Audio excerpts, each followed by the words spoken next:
Operation सिंदूर पहलगाम आतंकी हमले का जवाबी कार्रवाई थी, जिसमें हमारे भारतीय सेना पाकिस्तान में घुसकर पाकिस्तान के आतंकी सैन्य ठिकानों को तबाह करते हैं और शायद अगर हमारे सैनिकों को मौका मिलता तो कुछ ही दिन में पाकिस्तान को तबाह कर देते। और ये कबूला भी है पाकिस्तान के मंत्रियों ने कि हाँ, भारत के सैनिक हैं वो वहां घुसकर पाकिस्तान में घुसकर सैन्य ठिकानों को तबाह किया था। इस पर आप क्या कहना चाहोगे? बिल्कुल, ऑपरेशन सिंदूर एक बड़ी उपलब्धि थी हमारी सेना के लिए, हमारी देश के लिए, क्योंकि ऑपरेशन सिंदूर जब भारत सरकार के द्वारा चलाया गया था उससे पहले पहलगाम की घटना होती है।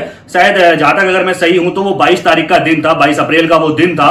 उसके बाद 22 अप्रैल से आप सोचिए कि 7 मई के दिन तक जो है वो ऑपरेशन सिंदूर चलाया जाता है, यानी कि बहुत लंबा अंतर हो जाता है। 22 अप्रैल को एक घटना होती है, उसके बाद पूरे देश के लोग इस अपेक्षा में थे कि कब क्या होगा, सरकार कब इसका बदला लेगी, सरकार कब पाकिस्तान पर हमला करेगी, और हमारी सेना पूरी तरीके से तैयार थी। तो कुल मिलाकर 22 से 7 दिन, यानी करीब आप ये सोच के चलिए 15 दिन का ये अंतर होता है। 15 दिन बाद भारत की सेना, भारत की सरकार अपनी सेना को खुली छूट देती है और हमारी सेना जिस बहादुरी के साथ पाकिस्तान में घुसकर आतंकी ठिकानों को तबाह करती है, और करीब 9 से 10 ठिकाने जो हैं वो तबाह किए जाते हैं पाकिस्तान के अंदर घुसकर, और हमारी सेना लगातार मुंहतोड़ जवाब दे रही थी। उसके बाद पाकिस्तान बौखला जाता है, पाकिस्तान की तरफ से भी खूब सारे हमले किए जाते हैं और हमारी सेना पूरी तरीके से मुंहतोड़ जवाब दे रही थी। ये बात बिल्कुल तय है, क्योंकि हमारी सेना पर कोई शक नहीं है, किसी को शक नहीं है। विपक्ष को हो सकता है, विपक्ष सवाल उठा सकता है, लेकिन हमें कोई शक नहीं है, देश के किसी नागरिक को कोई शक नहीं है। लेकिन सवाल यह है कि आखिर ऑपरेशन सिंदूर रोका क्यों गया, और विपक्ष भी शायद इसी मांग पर अड़ा है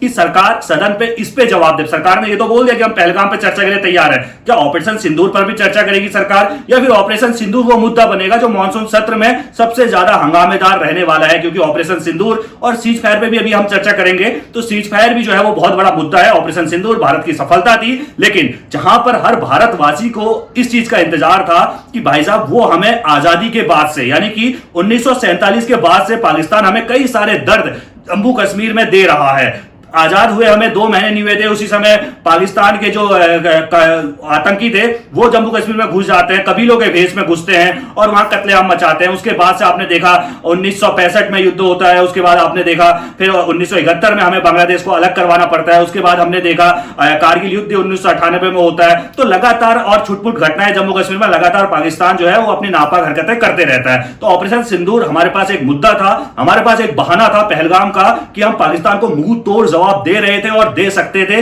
पीओके जो पाकिस्तान अधिकृत कश्मीर है, यानी कि जो कश्मीर का एक अभिन्न हिस्सा था, जिस पर पाकिस्तान ने कब्जा किया पहले युद्ध के दौरान, 1947-48 के युद्ध के दौरान, उस पर हम कब्जा कर सकते थे। हमारे पास बहुत अच्छा ये मौका था, लेकिन आखिर ऑपरेशन सिंदूर रोका क्यों गया?